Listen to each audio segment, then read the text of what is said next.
वसई विरार शहर महानगरपालिका क्षेत्रातील रस्ते, उड्डाणपूल, पाणी पुरवठा, स्वच्छता व आगामी अर्थसंकल्प आदी विषयांवर चर्चा करून कामे पूर्णत्वास नेण्यासाठी बहुजन विकास आघाडीचे अध्यक्ष हितेंद्र ठाकूर यांच्या प्रमुख उपस्थितीत शुक्रवारी आढावा बैठक घेण्यात आली।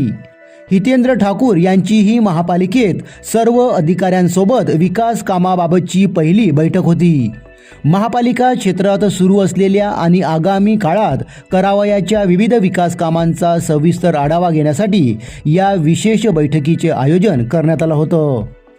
या बैठकीत शहराच्या भविष्यातील नियोजनावर आणि महापालिकेच्या अर्थसंकल्पावर सखोल चर्चा करण्यात आली। या आढावा बैठकीचे प्रमुख मुद्दे आपण पाहूया। शहरात सध्या सुरू असलेले रस्ते, उड्डाणपूल, पाणी पुरवठा, आरोग्य आणि स्वच्छता विषयक कामांच्या प्रगतीचा आढावा घेण्यात आला। आगामी काळात शहरांच्या विस्तारांचा विचार करून नवीन विकास कामे हाती घेण्याबाबत धोरणात्मक चर्चा करण्यात आली। महानगरपालिकेच्या आगामी अर्थसंकल्पामध्ये जनहितार्थ कामांचा अंतर्भाव करण्यावर भर देण्यात आला। प्रामुख्याने नागरी सुविधा बळकट करण्यासाठी निधीचे योग्य नियोजन करण्याच्या सूचना माजी आमदार हितेंद्र ठाकूर यांनी प्रशासनाला दिल्या।